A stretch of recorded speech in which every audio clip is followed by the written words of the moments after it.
সবুজ ঘাসের উপর বসলে মনে হয় না হঠাৎ করে শরীরটা মানে ঠিক হয়ে গেল, বা আলাদাই একটা এনার্জি, বা ইভেন অনেক জমে থাকা ক্লান্তিও যেন বেরিয়ে যাচ্ছে। যাই না, আমার তো মনে হয় বেশ সবুজ ঘাসের ওপর বসলে খুব ফ্রেশ লাগে, সাথে বেশ অনেক ক্লান্তিও যেন চলে যায়। যাই হোক, কেমন আছো সবাই? ভালো আছো? ডেফিনেটলি ভালো তো থাকতেই হবে সবাইকে। যাই হোক, মা যখন এখানে এসেছিল, মা কিন্তু জানতো না মায়ের নি রিপ্লেসমেন্ট হবে বলে। দীর্ঘদিন ধরে মা অন্যান্য ওষুধ খাচ্ছিল, আর পায়ে ব্যথা, কোমরে ব্যথা, বা এই কোমর হিপ জয়েন্টে ব্যথা এরকম সব বলতো, বাট কখনো যে হাঁটুটাই মুড়তে পারছে না বা সেটা এতটা প্রবলেম দিচ্ছে সেটা কখনো বলেনি, বা হয়তো মাও সেভাবে বুঝতে পারেনি।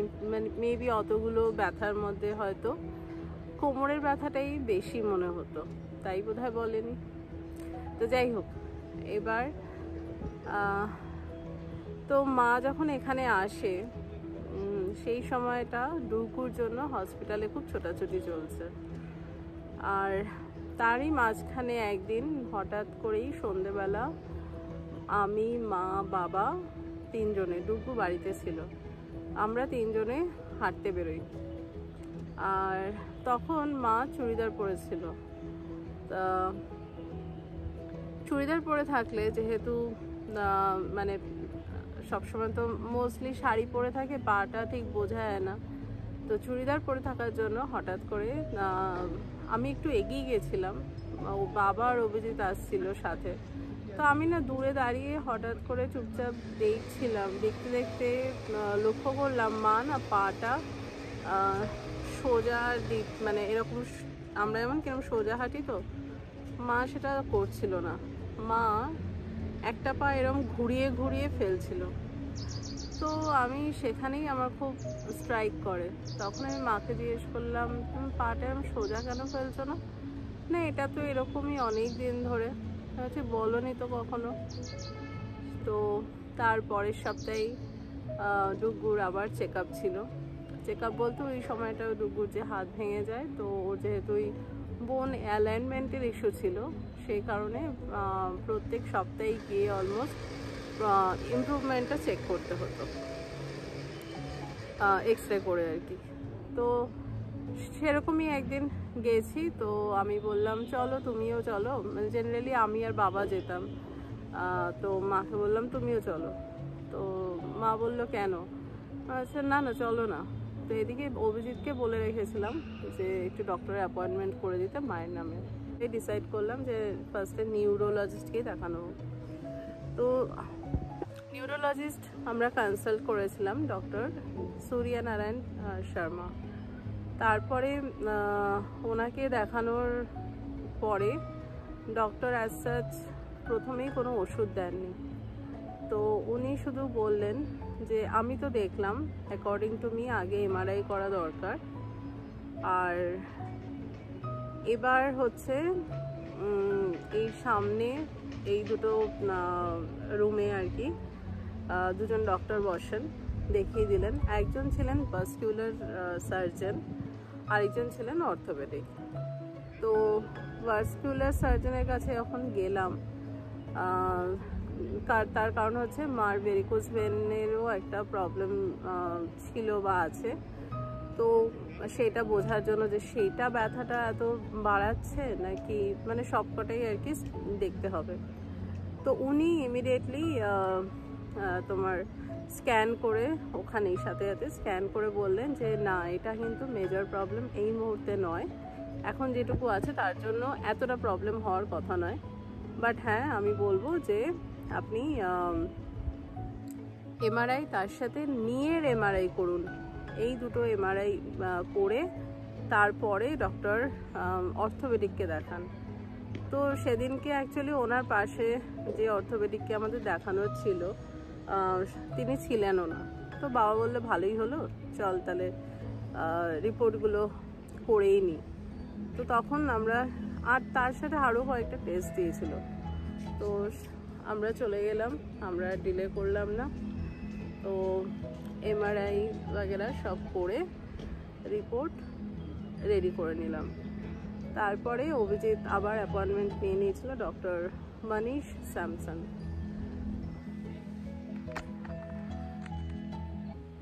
নেক্সট ডেই বোধ হয়, কারণ কি MRI রিপোর্ট মনে হয় 24 আওয়ার্স বলেছিল, এরকম কিছু হবে। তো যাই হোক, নেক্সট ডে কি একদিন ছেড়ে মনে হয় অভিজিৎ আবার অ্যাপয়েন্টমেন্ট নিয়ে নিয়েছিল ডক্টর মানিশ স্যামসনের। তো সবই তো অ্যাপোলোতে, বুঝতেই পারছো। এবার ওনাকে সব কিছু নিয়ে গিয়ে দেখানো হলো, তার সাথে কারণ কি ভাস্কুলার সার্জন তখনই অলরেডি বলে দিয়েছিলেন যে ওনার প্রবলেমটা মেজর নয়, তো ওটার এক্ষুনি কিছু করার দরকার নেই। তো না হলে ভাস্কুলার সার্জারি করেও ভেরিকোজ ভেনের ইয়েটা কমানো যায়। তো আমরা MRI রিপোর্টটা নিউরোলজিস্ট আর অর্থোপেডিক এনাদেরকেই দেখালাম। শুধু MRI না, যেমনটা বললাম আরও তার সাথে কয়েকটা টেস্ট দিয়েছিল, সব মিলিয়ে বোন ডেন্সিটি, তারপর আরও অন্যান্য এসব। তো তখন নিউরোলজিস্ট তিনি বললেন যে আমার মনে হচ্ছে এই মুহূর্তে নি সার্জারিটা মেন। নিউরোর যে প্রবলেম রয়েছে, মানে যেটা ওই জাস্ট ওই গ্যাপটা আর কি, স্পাইন আর বোধহয় হিপ বোনের আর কি, ওইখানটা একটুখানি প্রবলেম আছে, বাট সেটা মেজর নয়, সেটা মানে ওই ওষুধ দিয়ে কন্ট্রোল করা যাবে, এরকম কিছু বলেছিলেন। তো তখন অর্থোপেডিকের কাছে গেলাম, ডক্টর মানিশ। তো উনি দেখে সাথে সাথে বললেন যে হ্যাঁ, বাট মায়ের কিন্তু অ্যাকচুয়ালি রিপোর্ট অনুযায়ী দুটো নিতেই, মানে শুধু রিপোর্ট দেখলে আর কি, পেশেন্টের সাথে যদি কথা না বলা হয়, সেই অনুযায়ী কিন্তু দুটো নিয়েরই রিপ্লেসমেন্ট দরকার ছিল। বাট ডক্টর যখন মায়ের সাথে কথা বললেন, তো তখন মা বলল যে মায়ের একটা নিতেই পেন হয়, মানে যেটার জন্য আর কি গেছিল আর কি সব প্রবলেম নিয়ে, আরেকটাতে কোনো মায়ের পেইনই নেই। তো উনি নিজেই বললেন যে কোনো দরকার নেই, তাহলে একটা নিয়ে রিপ্লেস করলেই হবে, ওটা যতদিন প্রবলেম না দিচ্ছে টাচ না করাই ভালো। তো তো যেমনটা বললাম সব কিছুই অ্যাপোলোতেই করানো। তো এই কারণেই শেয়ার করছি, তোমরা অনেকেই আমাদের কাছে পার্সোনালি পিং করে ডক্টরের ডিটেলস জানতে চাইছিলে, দু একজন কমেন্টও করেছো। আর এই দুটো সার্জারি ভীষণ হেল্পফুল, সেই কারণেই দুটোর অ্যাসপেক্টেই, মানে দুটো বলতে অভিজিৎ আর মা, সেই কারণে এই দুটোর অ্যাসপেক্টেই ডক্টরের ডিটেলস শেয়ার করলাম, মানে শেয়ার করছি আর কি। তো মায়ের ক্ষেত্রে সার্জারি করেন ডক্টর মানিশ স্যামসনি, আর তার সাথে বাকি যে দুজনকে দেখানো হয়েছিল ডক্টর সূর্যা নারায়ণ শর্মা আর ভাস্কুলার সার্জন, দুজনেরই মানে এই তিনজন ডাক্তারেরই ব্যবহার এত ভালো, অ্যান্ড এরা মিলিতভাবেই তারপরে ডিসাইড করে রিপোর্টটাকে নিয়ে, যে মানে আমাদের সাথে তো করেনি, তারপর নিজেরাও ডিসাইড করে যে না, নিয়ের জন্যই মেজর প্রবলেম হচ্ছে, তো অন্য কিছু ডিস্টার্ব করে লাভ নেই, নি সার্জারিটাই দরকার। অ্যান্ড অনেস্টলি বলছি, মার অপারেশনের পরে যে পোস্ট সার্জারি পেন থাকে সেটা ডেফিনেটলি ছিল, আর যেহেতু পুরো টোটাল নি রিপ্লেসমেন্ট, ব্যথা মাসখানেক ভালোই ছিল, হ্যাঁ, বাট তারপরে আস্তে আস্তে মায়ের যে ইনফ্যাক্ট পোস্ট সার্জারির সময় যে ব্যথাটা ছিল, মাকে যখন জিজ্ঞেস করতাম, মা বলতো মার যে আগে ব্যথাটা ছিল না, মানে ওই হিপের জয়েন্ট থেকে যে টোটাল পায়ে যে ব্যথা, তার কাছে এই সার্জারির ব্যথাটা কিছু না, তার মানে বুঝতে পারছো কী ব্যথা ছিল।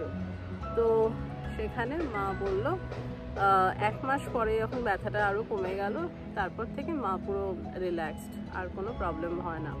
তারপরে নর্মাল যা যা চেকআপ টেকআপ দরকার ছিল যাওয়ার আগে তো করেই গেছিলো, বাট এখনও পর্যন্ত মানে অ্যাটলিস্ট হাঁটা চলা স্মুথলি করতে পারছে। বাট এই যে ডাক্তার বললাম ডক্টর মানিশ, ডক্টর সূর্যাও তাই, বাট ওনার সাথে তো জাস্ট দুটো ভিজিটই ছিল, ব্যবহার তো ভীষণ ভালো, আর ডক্টর মানিশের ব্যবহার মানে অতুলনীয়। মানে ওই যে আগের দিন বলছিলাম, সবসময় কাউন্সেলিং খুব ম্যাটার করে, যেটা আমরা হয়তো বুঝতে পারি না, বাট অনেক সময় আমাদের অজান্তেই ডাক্তাররা করে থাকেন, আর যেটা ভীষণ উপকারী, আর যেটাতে অর্ধেক অসুখ সেরে যায়। সে মানে সার্জারি হোক কি আগে হোক পরে হোক কি নর্মাল অসুখই হোক, মানে একটা যে ভরসা দেওয়া, সেটাই অনেক। আর নেক্সট সেটা হলো অভিজিতের সার্জারি। সেটা তো কিভাবে কি ধরা পড়েছিল আগের ব্লগে বললামই, আই থিঙ্ক 2টো ব্লগ আগে দিয়েছিলাম, আই থিঙ্ক সো, যে কেন ওর সার্জারি করতে হলো। তো সেটাতে সব ডিটেলস রয়েছে। শুধু ডক্টর হচ্ছেন ডক্টর সুমিত কুমার গড় করেন এখানেই অ্যাপোলোতেই। আর এক্ষেত্রেও কিন্তু ওটা মানে ডক্টর যে একাই করেছেন তা না, ডক্টর সুনীল অ্যান্ড সুমিত, ওইটা একটা মানে ওনাদের একটা গ্রুপ। তো 4 জন ডক্টর মিলে সব কিছু ডিসাইড করেন, এবং সার্জারিটাও 4 জন ডক্টরই করেন। আর সেটাও আরেকটা মানে সত্যি মানে যদি কখনো কনসাল্ট করো বুঝতে পারবে, মানে সে নর্মাল ঠান্ডা লাগার জন্যেও হলেও মানে ডিফারেন্ট লেভেল অফ মানে কি বলবো আন্ডারস্ট্যান্ডিং, বিহেভিয়ার, যাই বলো না কেন। 2 জন ডাক্তারই, মানে ডক্টর মানিশ মায়ের ডক্টর যে বললাম, আর এই ডক্টর সুমিত সুনীল, প্রত্যেকে এত ভালো ব্যবহার, আর যে এক্সপ্লেন করে, মানে দেখো আমি তো আর মেডিকেল ব্যাকগ্রাউন্ডের নই, তো আমি ওনাদের থেকে শুনে সব কিছু বুঝেছি। তো তার মানে কি, মানে কতটা ভালোভাবে এক্সপ্লেন করেন যে আমাদের মতো সাধারণ মানুষের বুঝতে সুবিধা হয় বা ডিসিশন নিতে সুবিধা হয়। তো আমি তোমাদেরকে বলবো ফলো আপ ট্রিটমেন্ট খুব ইম্পর্টেন্ট। তো ফলো আপ ট্রিটমেন্টটা যদি না করাতাম, অভিজিতের ক্ষেত্রে হয়তো ব্যাপারটা মানে ধরাই যেত না হয়তো, বা হয়তো অনেক লেট হয়ে যেত, এই আর কি। তো ব্যাঙ্গালোরে 2টো অ্যাপোলো আছে, একটা বানাঘাটা রোড অ্যাপোলো, আর একটা হচ্ছে জয়নগর, আই থিঙ্ক ওটা 3rd ব্লক পড়ে। সুপার স্পেশালিটি, মানে অ্যাপোলো সুপার স্পেশালিটি বলে ওটাকে। তো বানাঘাটা রোডেরটায় মানে আমি যে ডক্টর শেয়ার করছি সবই বানাঘাটা রোডের অ্যাসপেক্টেই বলছি, বাট মোরারলেস দুটোতেই সেমই ডক্টর থাকেন। তো বানাঘাটা রোড অ্যাপোলোতে অর্থোপেডিক ডক্টর মানিশ স্যামসন, মানে উনি আমার মায়ের সার্জারি করেন। তো ডক্টর মানিশ স্যামসন আর হচ্ছেন ডক্টর রাজশেখর, এনারা দুজনেই খুবই ভালো, মানে প্রয়োজন হলে দেখাতে পারো। আর ইএনটি হচ্ছে ডক্টর সুনীল অ্যান্ড সুমিত, মানে সুনীল অ্যাপয়েন্টমেন্ট নাও কি সুমিত নাও ব্যাপারটা সেমই, মানে ওনারা অ্যাজ এ গ্রুপই ওনারা দেখেন, কোনো ইন্ডিভিজুয়াল ডিসিশন নেন না, এই আর কি। তো চলো আজকের ব্লগটা এখানেই শেষ করছি। ডুগু তো টিউশনে গেছে, আরও আধ ঘন্টা মতন লাগবে, আর ততক্ষণ আমিও একটু মি টাইম স্পেন্ড করি। আশা করছি এই ডক্টর ডিটেলসগুলো তোমাদের হেল্প করবে। চলো টাটা।